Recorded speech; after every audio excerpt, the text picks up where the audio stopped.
નર્મદાના સાગબારામાં જે છેલ્લા ઘણા સમયથી આદિવાસી ખેડૂત અને વનકર્મી વચ્ચે જે આખી બબાલનો મામલો ચાલી રહ્યો છે એને જ લઈને હવે મેદાને આવ્યા છે સાંસદ મનસુખ વસાવા।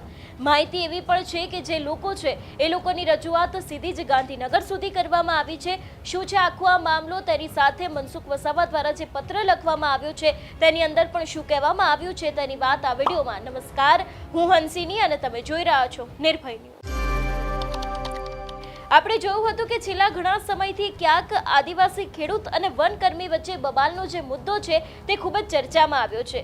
એક તરફ અત્યારે હાલ તે વિસ્તારના જે છેલ્લા ઘણા સમયથી જળ, જમીન અને જંગલ માટે લડી રહેલા ચૈતર વસાવા છે તે જેલની અંદર બંધ છે, પણ એવામાં ક્યાંક હવે આખા આ મામલે મનસુખ વસાવા પોતે મેદાને આવે છે અને તેમના દ્વારા એક પત્ર લખવામાં આવ્યો છે। સૌથી પહેલા તો ક્યાંક આ સીધી જ રજૂઆત છે તે હર્ષ સંઘવીને થઈ છે। અહીંયા લખવામાં આવ્યું છે, સુરત જિલ્લાના ઉમરપાડા તાલુકામાં તાપી કાંઠાના જંગલ જમીનના ખેડાણ બાબતે। અહીંયા ઉપર લખવામાં આવ્યું છે, ઉકાઈ ડેમના અસરગ્રસ્ત સાગબારા તાલુકાના અંદાજે 10 થી 15 જેટલા ગામોના આદિવાસી ખેડૂતો છેલ્લા 20 થી 25 વર્ષથી તાપી કાંઠાના જંગલ જમીનનું ખેડાણ કરીને પોતાની આજીવિકા મેળવી રહ્યા છે। તે જ રીતે સુરત જિલ્લાના ઉમરપાડા તાલુકાના ઉકાઈ ડેમના અસરગ્રસ્ત પરિવારો પણ વર્ષોથી જંગલ જમીનનું ખેડાણ કરીને પોતાનું ગુજરાન ચલાવી રહ્યા છે। સુરત જિલ્લાના ઉમરપાડા તાલુકામાં વર્ષોથી જંગલ જમીનનું ખેડાણ કરતા આદિવાસી ખેડૂતોને વન વિભાગ કે પોલીસ વિભાગ દ્વારા કોઈ પણ પ્રકારની રોકટોક કરવામાં આવતી નથી, જ્યારે નર્મદા જિલ્લાના સાગબારા તાલુકાના આદિવાસી ખેડૂતોને વર્ષોથી જંગલ જમીનનું ખેડાણ કરે છે તેમને સુરત જિલ્લા પોલીસ તેમજ વન વિભાગ દ્વારા તેમને અટકાવવામાં આવે છે। એટલે જે રીતની આખી આ બબાલ છે એને લઈને સીધી જ રજૂઆત હવે મનસુખ વસાવા દ્વારા ક્યાંક હર્ષ સંઘવીને કરવામાં આવી છે। જે રીતના આખા એ આદિવાસી ખેડૂતો છે એ લોકોના પ્રશ્નો હતો એ પ્રશ્નને લઈને અહીંયા વાત કરવામાં આવી છે। એ બાદ તેમને શું અરજ કરી છે અહીંયા લખવામાં આવ્યું છે કે આથી મારી નમ્ર અરજ છે કે જે રીતે સુરત જિલ્લાના ઉમરપાડા તાલુકાના આદિવાસી ખેડૂતોને જંગલ જમીનનું ખેડાણ કરવાની મંજૂરી આપવામાં આવે છે, એ જ રીતે નર્મદા જિલ્લાના સાગબારા તાલુકાના આદિવાસી ખેડૂતો તેઓ વર્ષોથી જંગલ જમીનનું ખેડાણ કરી રહ્યા છે તેમને પણ યથાવત ખેડાણ કરવાની મંજૂરી આપવામાં આવે તથા કોઈ પણ પ્રકારની રોકટોક ન કરવામાં આવે તે માટે યોગ્ય હકારાત્મક કાર્યવાહી કરવા વિનંતી અને જે આખી આ રજૂઆત છે તે મનસુખ વસાવા દ્વારા કરવામાં આવી છે। એટલે જે રીતે જે આખી આ બબાલ ચાલી રહી હતી અને એ બાદ હવે મનસુખ વસાવા દ્વારા આખો આ પત્ર પણ લખવામાં આવ્યો છે। એ બાદ અત્યારે હાલ આ જે પોસ્ટર છે તે સતત ચર્ચામાં આવી રહ્યું છે। આની અંદર શું વાત કરવામાં આવી છે એને લઈને વાત કરીએ તો સાગબારા તાલુકાના જંગલ જમીન ખેડાણ પ્રશ્ને ગાંધીનગરમાં અસરકારક રજૂઆત। એટલે હવે ક્યાંક સીધી જ રજૂઆત, જે આ પ્રશ્નો છેલ્લા ઘણા વર્ષોથી ચાલી રહ્યો છે એની જ રજૂઆત હવે ગાંધીનગર સુધી થઈ ગઈ છે। એ બાદ લખવામાં આવ્યું છે કે તારીખ 8/7/2026ના રોજ સાગબારા તાલુકાના ખોપી જિલ્લા પંચાયત વિસ્તારના ખોપી સહિત અન્ય ગામોના જંગલ જમીન ખેડાણના પ્રશ્ન નિરાકરણ માટે ગામના સરપંચ, જે નિવૃત્ત આર્મી જવાનો અને સ્થાનિક આગેવાનો સાથે નર્મદા જિલ્લા ભાજપ સંગઠન નીલ રાવના માર્ગદર્શન હેઠળ ગાંધીનગર ખાતે વિવિધ મંત્રીઓ સમક્ષ રજૂઆત કરવામાં આવી છે। એટલે હવે નીલ રાવ કે જે ભારતીય જનતા પાર્ટીના સંગઠન પ્રમુખ છે અને જે બીજા લોકો છે એ લોકો દ્વારા સીધી જ મંત્રીઓ છે એના સમક્ષ આ બાતને લઈને રજૂઆત કરવામાં આવી છે। આ દરમિયાન આદિજાતિ વિકાસ મંત્રી નરેશ પટેલ, વન પર્યાવરણ કેબિનેટ મંત્રી અર્જુન મોઢવાણિયા તથા રાજ્ય કક્ષાના મંત્રી પ્રવીણભાઈ માળી સમક્ષ પણ પ્રશ્નની વિગતવાર રજૂઆત કરવામાં આવી છે। ઉપરાંત જે બીજા લોકો છે, ધારાસભ્ય ગણપત વસાવા અને ગૃહમંત્રી હર્ષ સંઘવી સાથે પણ ટેલિફોનિક ચર્ચા કરવામાં આવી છે। આ સમગ્ર પ્રયાસ દરમિયાન જિલ્લા સંગઠન પ્રમુખ નીલ રાવ સતત અધિકારીઓ અને જવાબદાર નેતાઓ સાથે સંકલન કરીને પ્રશ્નોના ઝડપી ઉકેલ માટે પ્રયત્નશીલ રહ્યા છે એવી પણ વાત છે તે અહીંયા કરવામાં આવી છે। એટલે જે રીતે અહીંયા ક્યાંક ને ક્યાંક આખી આ વાત સામે આવી છે, આપણે જોયું હતું કે આમાં ક્યાંક વચ્ચે જે લીલા વસાવા છે એમનું પણ નામ ખૂબ જ ચર્ચામાં આવ્યું હતું, રાજીનામું ધરી દેવામાં આવ્યું હતું, પણ હવે જ્યારે આખો આ મામલો સામે આવ્યો છે કે જેમાં સીધી જ રજૂઆત છે તે ગાંધીનગર સુધી થઈ ગઈ છે અને મનસુખ વસાવા છે એમને પણ હર્ષ સંઘવીને આખો આ પત્ર લખ્યો છે કે યોગ્યમાં યોગ્ય નિરાકરણ લાવવામાં આવે। અને જે રીતે અત્યાર સુધીમાં આખી આ બબાલ થતી હતી અને આ જ બબાલને લઈને જે ખેડૂતો છે એ લોકો પણ ખૂબ જ ત્યાં પરેશાન થતા હતા। સૌથી પહેલાં તો નજર કરીએ બબાલના દ્રશ્ય ઉપર।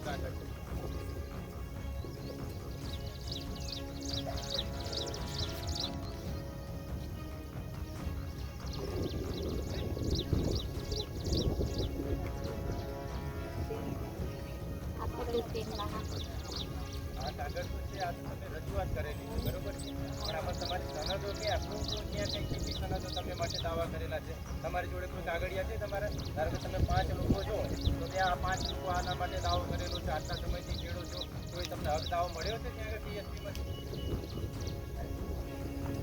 મળી છે આપતો અમે છીએ ને મળી આના માટે બરોબર.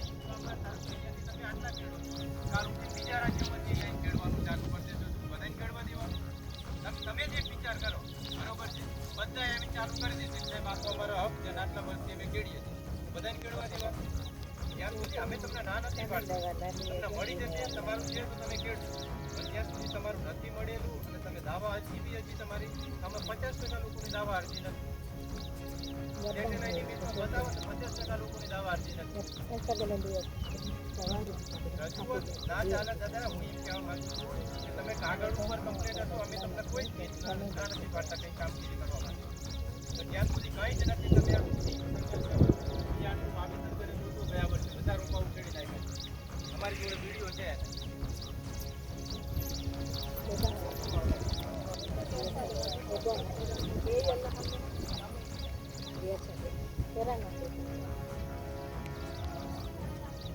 બે 2005 થી તમે ખેડો છો બરોબર છે, કાયદો આવ્યો તો તમને સનદ કેમ ના પડે?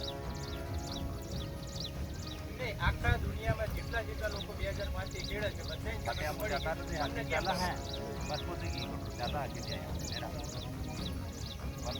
પેન્ડિંગ હોય તો અમને આધાર પુરાવા તો આપો કે આ પેન્ડિંગ છે. અમે તમને ના નથી પાડતા, અમે તમારા વિરોધી બી નથી. તમને હક મળતો હશે તમે રાજી જ છીએ, પણ જ્યાં સુધી નથી મળ્યો અને તમારે સંઘર્ષ કરવો છે એ ક્યાંથી છે મને એટલું સમજાવો. કરો તમારે આટલી પોસ્ટની આવી તમને રિક્વેસ્ટ કરવી પડે. અમને બી સારું નથી લાગતું કે તમને બી પેલા અનનેસેસરી હેરાન કરીએ, પણ જ્યાં સુધી કાયદેકીય તમે પ્રૂવ નથી કે તમારો દાવો છે લીગલ, ત્યાં સુધી અમે નહીં ખેડવા. તમે એવી માનસિકતા ના રાખો કે અમે તમારા વિરોધી છીએ બરોબર. અમે ભારતીય નાગરિક છો, ગુજરાતના છો, આપણે બધા હળીમળીને જ રહેવાનું. અમે વિરોધી નથી અમે તમારા, પણ અમારી બી મજબૂરી છે જ્યાં સુધી તમે કાયદાકીય લીગલ નહીં હોય ત્યાં સુધી અમે કંઈ જ નહીં કરવા દઈએ. અને જંગલની જમીન છે તો પછી એને બચાવવાની બી ફરજ તમારી બી છે ને અમારી બી છે બરોબર છે. એટલે તમે જેટલી મહેનત અહીંયા કરો છો એના કરતાં બેટર છે કે તમે ત્યાં આગળ ડીએસપીમાં જઈ તમારા હક દાવા માટે તમે સંગઠિત થઈને તમે કરો. અમારો આટલા સમયથી પેન્ડિંગ છે અમને મળો, કારણ કે ફોરેસ્ટ વિભાગ જ્યાં સુધી આ ક્લિયર નહીં થાય ત્યાં સુધી અમને નહીં કરવાનું.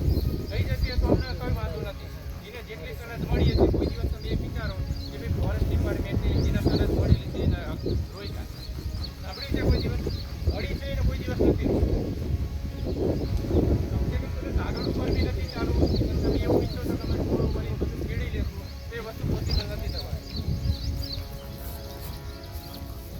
એવું ના હોય દાદા, ના ઝાડવા મૂકી જાય એનો મતલબ એવું નથી, તમે સમજી લો. વડીલ આપણો જે દેશ આઝાદ થયો બરાબર, ત્યારથી લઈને અત્યારે દેશ કાયદા અને કાનૂન ઉપર ચાલે છે, વાત માનો છો? બધા કાયદા અને કાનૂનનું સન્માન કરો છો કે નહીં કરો? એના લીધે જ તમે બધા છો ને અમે બધા છીએ. તો કાયદો અને કાનૂન જે છે કે તમારો મત પેપર લેખિતમાં કોઈ તમારી જોડે અધિકાર છે જ નહીં એવું કેવું સંબંધ થશે? તો કાયદા અને કાનૂન પ્રમાણે તમારે અહીંયા ખેડવું હોય તો લેખિતમાં તમારે એનો હુકમ કરાવવો પડે, બરાબર છે કે નહીં? તો એ હુકમ વન વિભાગનું એવું કહેવું છે કે છે નહીં, તો એ હુકમ નથી તો તમે અહીંયા ના ખેડી શકો. એ વાત માનો છો બધા? તો પછી આટલું બધું લઈને તમે અહીંયા આવ્યા એના કરતાં તમે સરકારમાં તમે રજૂઆત કરો કે ભાઈ તમારે સનદ મળે તો એના ઉપર તમે પ્રયત્ન કરો તો વધારે સારું રહે. આમાં તમારો બી સમય વ્યતીત થાય છે અને આટલો બધો કોર્સનો પણ સમય વ્યતીત થાય છે. ખોટી વાત છે કે સાચી વાત?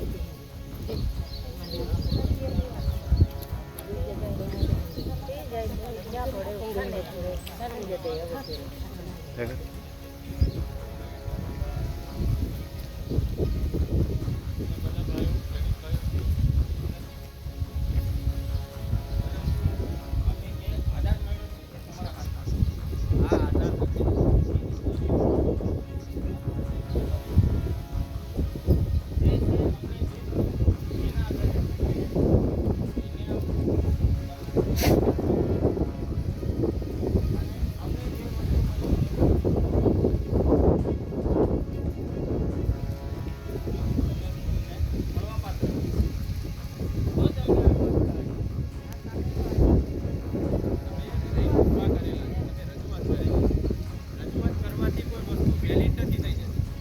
બરોબર છે? તમે ધારો કે કોઈ વસ્તુની રજૂઆત કરો છો, બરોબર? ધારો કે કોઈ 307 નો આરોપી હોય ને, ધારો કે એને ધારો કે ગુનામાં સંડોવાયેલો હોય, એ તો એનો વકીલ તો હોય જ છે, બરોબર છે? તો એનો મતલબ એવો નથી કે બે ગુના છે. કહેવાનો મતલબ અમારો આમને એમ સમજે છે કે એમને કયું કાગળ આ સનદ નથી. તમારે સનદ જોઈશે તો વન વિભાગવાળા તમને ખેડવા દે. અને સનદ નથી, આમાંથી કોઈ નથી.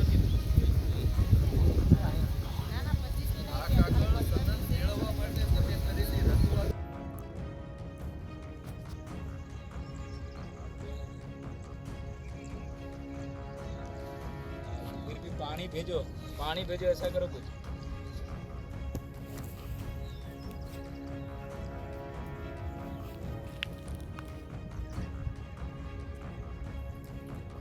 લઈને ગઈ પણ અહીં છે નહીં, જતી રહી ગાડી. એ ગાડી જતી રહી ક્યાં? પાણી હતું ત્યાંનો બધું છે જ નહીં.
देखा फोन लाइक को दिखेड़ी हाँ